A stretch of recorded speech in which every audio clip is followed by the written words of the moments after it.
ಕಬ್ಬು ರೇಟ್ ಕೇಳ್ತಿದಾರಲ್ಲ, ಇದು 3,500 ಕೇಳ್ತಿದಾರಲ್ಲ, ಅದು ರಾಂಗ್. ಅವ್ರು ಅದಕ್ಕೆ ಕೇಳಬಾರ್ದು. ಅದು ಅವ್ರು ಕೇಳಬೇಕಾಗಿರೋದು 10,000 ರೂಪಾಯಿ ಪ್ರತಿ ಟನ್ಗೆ ಸರ್ಕಾರ ಕೊಡಬೇಕು.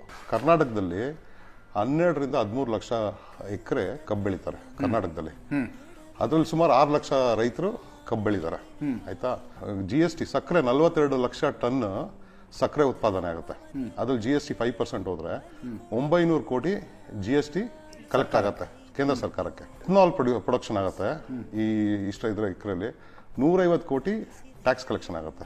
ನಮ್ಮ excise duty whisky, rum, gin, brandy, vodka, beer ಎಲ್ಲದಕ್ಕೂ ಆಲ್ಕೋಹಾಲ್ ಅಂತ ಬೇಸ್ ಇದೆಯಲ್ಲ, ಆ ಬೇಸ್ ಬರೋದು ಕಂಪ್ಲೀಟ್ ಆಗಿ ಕಬ್ಬು ಬೆಳೆಗಾರರಿಂದ ಕರ್ನಾಟಕದಲ್ಲಿ. ಆಯ್ತಾ. ಇದು ಎಷ್ಟು ಕಲೆಕ್ಷನ್ ಆಗುತ್ತೆ ಅಂದ್ರೆ 36,000 ಕೋಟಿ ಕಲೆಕ್ಷನ್ ಆಗೋದು. ಈಗ ಮ್ಯಾಥ್ಸ್ ತಗೊಳ್ಳಿ. ಈಗ ನಮ್ಮ ರೈತ 1 ಎಕರೆ ಕಬ್ಬು ಬೆಳೆದ್ರೆ ಅವನಿಗೆ ಸಿಗೋದು ವರ್ಷ ಪೂರ್ತಿ 12 ತಿಂಗಳಿಂದ 13 ತಿಂಗಳು ಬೆಳೆ 40,000 ರೂಪಾಯಿ ಸಿಗುತ್ತೆ ಎಲ್ಲ ಖರ್ಚು ಕಳೆದು.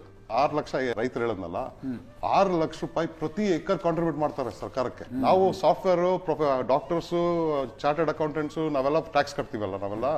ನಾವೇನು 20 ಲಕ್ಷ ದುಡಿದ್ರೆ 30% ಟ್ಯಾಕ್ಸ್ ಕೊಡ್ತೀವಿ. ಅಂದ್ರೆ 6 ಲಕ್ಷ ರೂಪಾಯಿ ಟ್ಯಾಕ್ಸ್ ಕೊಟ್ಬಿಟ್ಟು 14 ಲಕ್ಷ ನಾವು ಇಟ್ಕೊಳ್ತೀವಿ. ಇಲ್ಲಿ ರೈತ ದುಡಿತಾ ಇರೋದು ಆಕ್ಚುಲಿ ಹೇಳ್ಬೇಕು ಅಂದ್ರೆ ಕಾಸ್ಟ್ 6 ಲಕ್ಷ ದುಡಿತಾ ಇದ್ದಾನೆ 1 ಎಕರೆಗೆ. ಸರ್ಕಾರ 40,000 ಸರ್ಕಾರ ತಗೋಬೇಕು, 5.5 ಲಕ್ಷ ರೈತನ ಕೊಡಬೇಕು. ಇದು ರಿವರ್ಸ್ ಆಗ್ಬಿಟ್ಟಿದೆ, ಟೋಟಲಿ ರಿವರ್ಸ್. ಸೊ ನಾವು ಪರ್ಸ್ಪೆಕ್ಟಿವ್ ಕೂತ್ಕೊಂಡು ನಮ್ಮ ರೈತರು 300 ರೂಪಾಯಿ ಜಾಸ್ತಿ ಕೇಳ್ತಾ ಇದಾರೆ sir. They should ask for 10,000, not 3,500.